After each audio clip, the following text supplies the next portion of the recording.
एक बार भगवान के अत्यंत प्रिय पार्षद जय और विजय, जिनकी कथा अभी हम लोग भागवत में सुनेंगे, जय विजय ये दो भगवान के पार्षद हैं।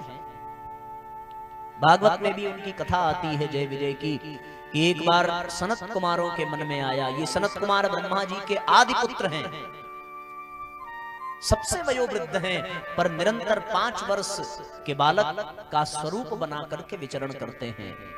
सनत कुमारों के मन में भाव जगा कि हम भगवान विष्णु से मिलना चाहते हैं। वैकुंठ गए। वैकुंठ में द्वारपाल के रूप में उनके पार्षद जय और विजय खड़े थे। सनत कुमारों को जय विजय ने रोका और रोक करके ये कहा कि आप नहीं जा सकते, पहले भगवान से अनुमति लेनी पड़ेगी। इस बात पर सनत कुमारों को क्रोध आया और उन्होंने जय विजय को श्राप दिया कि तुमको धरती पर असुर योनि में जन्म लेना पड़ेगा। कथा आप सब जानते हैं। फिर वही जय विजय रावण और कुंभकर्ण बन करके आए। वही जय विजय हिरण्यकश्यप और हिरण्याक्ष के रूप में एक बार जन्म लेते हैं।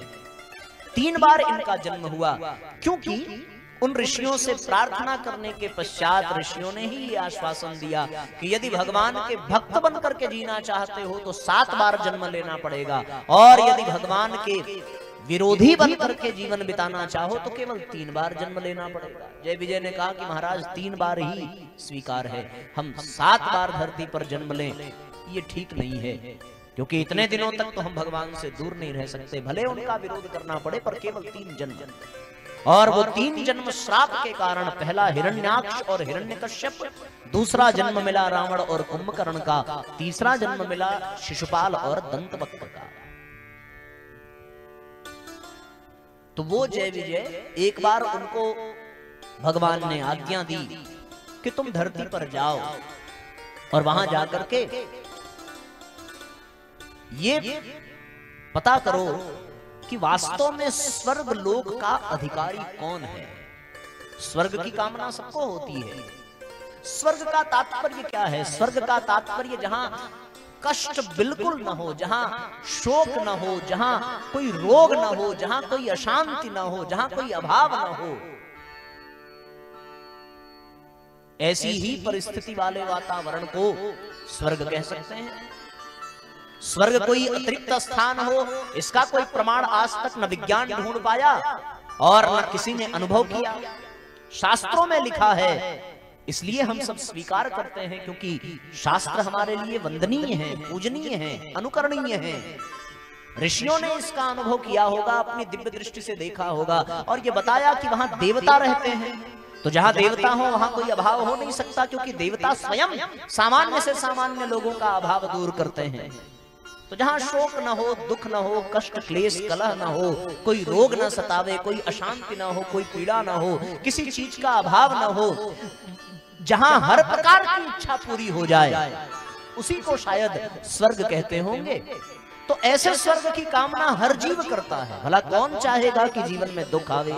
कौन अभाव में जीवन को बिताना चाहेगा? कोई चाहेगा? कभी नहीं चाहेगा। तो भगवान ने जय विजय से कहा कि तुम जाओ, स्वर्ग तो सब चाहते हैं, ये देखो कि कौन वास्तव में स्वर्ग को पाने के योग्य है। जय विजय आए और उन्होंने आकर के देखा। देखो, जय और विजय इन दोनों का भी कुछ दर्शन है। जय का तात्पर्य क्या है? जय का तात्पर्य जो जीत ले, और विजय का तात्पर्य भी जो जीत ले, पर दोनों में अंतर है। एक जो दूसरों को जीत ले और एक जो स्वयं को जीत ले।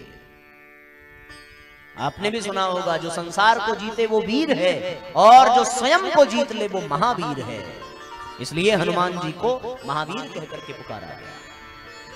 तो जय यानी जो संसार पर विजय प्राप्त कर ले, और विजय यानी जो स्वयं पर विजय प्राप्त कर ले, स्वयं को जीत ले, अपने मन को, अपनी कामनाओं को, अपनी इच्छाओं को, अपनी भावनाओं पर नियंत्रण करे, वही वास्तव में विजेता होता है। तो जय और विजय यानी वो विचरण करते हैं इस संसार में, कौन स्वर्ग का अधिकारी है। और जिसके पास जाते उन सबको जाकर के देखते, सब लोग अनेकानेक प्रकार के कर्मकांडों में उलझे रहते। कोई भागवत करा रहा है, तो कोई पारायण करा रहा है, तो कोई अनुष्ठान करा रहा है, कोई यज्ञ करा रहा है, कोई व्रत रखता है, कोई उपवास रखता है, कोई मंदिर की सीढ़ियों पर माथा रगड़ता है, कोई घंटी बजा बजा कर घंटी तोड़ देता है, कोई न जाने कितने पुष्प चढ़ाता है, न जाने कितने पल्लव चढ़ाता है, न जाने कितने प्रसाद चढ़ाता है, न जाने कितने संकल्प करता है, न जाने कितने दान पुण्य करता है। और उन सब के पीछे केवल एक ही इच्छा है। वो इच्छा क्या है भैया? वो इच्छा है स्वर्ग की कामना, सुख की कामना, अभाव से मुक्ति, परेशानियों से दूरी। पर उन सबको देखते देखते जय विजय बिल्कुल ऊब गए, परेशान हो गए। उसके बाद रास्ते में जाते हुए जय विजय ने एक अंधे व्यक्ति को देखा। अंधा कौन? अंधा वो जो जिसको आंखों से दिखाई न पड़े। दो प्रकार के अंधे होते हैं, एक तो आंख के अंधे होते हैं और एक अज्ञान के अंधे होते हैं। आंख के अंधे का जीवन फिर भी बीत जाता है सुखपूर्वक, लेकिन जिसमें ज्ञान का अभाव हो, जो अज्ञानी हो, जैसे धृतराष्ट्र तो आंख का भी अंधा है और धृतराष्ट्र विवेक का भी अंधा है। तो उस अंधे व्यक्ति को जय विजय ने देखा और वो अंधा व्यक्ति सड़क के किनारे बैठकर चौराहे पर एक दीपक जला करके बैठा रहता था पूरी रात। जय विजय उसके पास गए, बोला ये तुमने दीपक क्यों जलाया? तुम तो आंख से अंधे हो, दीपक जले या बुझे इससे तुम्हें कोई लाभ नहीं होगा, और तुम रात भर आराम क्यों नहीं करते, यहाँ क्यों बैठे हो ये दीपक जला करके? उस अंधे व्यक्ति ने कहा, ये सच है महात्मन कि मैं देख नहीं सकता, ये दीपक हमारे किसी काम के नहीं हैं, पर मैं सड़क के किनारे बैठकर इस चौराहे पर इसलिए दीपक जलाकर बैठा हूं कि यहां से कोई भी यात्री गुजरे, अंधकार के कारण वो भटक न जाए, उसको रास्ता दिखा सकूं, उसके भटकाव को दूर कर सकूं, उसका मार्गदर्शन कर सकूं। जय विजय बड़े प्रसन्न हुए, भगवान के पास गए और जाकर के कहा कि प्रभु एक आदमी ऐसा मिला जिसने कोई उपासना नहीं की, कोई उपवास नहीं किया, कोई स्वाध्याय नहीं किया, कोई कर्मकांड नहीं अपनाया, कोई कथा वार्ता नहीं सुनी, लेकिन उसने अपने जीवन के एक एक पल को केवल दूसरों के सहायतार्थ, दूसरों के मार्गदर्शन के लिए, दूसरों को रास्ता दिखाने में लगा दिया। ऐसे तो वो अंधा है, पर वो आंख वालों से भी बढ़कर के सेवा का कार्य कर रहा है। भगवान बड़े प्रसन्न हुए और भगवान ने अंततोगत्वा उस अंधे व्यक्ति को ही स्वर्ग प्रदान किया, बाकी और किसी को स्वर्ग की प्राप्ति नहीं हुई। कारण क्या था? कारण ये था कि जो दूसरों का मार्गदर्शन करे, जो दूसरों की सहायता करे, और जब श्रेष्ठ मार्गदर्शन मिल जाए तो फिर रास्ता अपने आप मिल जाता है, अपने आप पता चल जाता है। और साथियों, इतनी भूमिका मैं इसलिए बना रहा था क्योंकि जिस कथा को आप सुनने के लिए यहाँ बैठे हैं, ये कथा बड़ी महत्वपूर्ण है, ये कथा बड़ी कल्याणकारी है। और इस कथा के बारे में, इस कथा की तुलना दीपक से की गई है कि ये वो अध्यात्म दीप है जो समस्त संसारियों के कष्ट को दूर करने के लिए सतत मार्गदर्शन करता है। भागवत में श्लोक आता है, मंगलाचरण के क्रम में सूत जी ने शौनकादि ऋषियों को सुनाते हुए कहा है, यह स्वानुभावमखिल श्रुति सारमेकम् अध्यात्म दीपमतिति तिर्षतां तमोन्धम् संसारिणाम करुणया पुराण गुह्यम तम व्यास सून मुपयामि गुरुम मुनीना। क्या कहा? अध्यात्म दीप कह करके श्रीमद् भागवत के महात्म्य का वर्णन किया कि संसार के कष्ट से मुक्ति दिलाने के लिए करुणा करके अध्यात्म के पथ के पथिकों के लिए यह भागवत दीपक के समान है जो सतत उनका मार्गदर्शन करता है। ऐसे तो एक जगह पर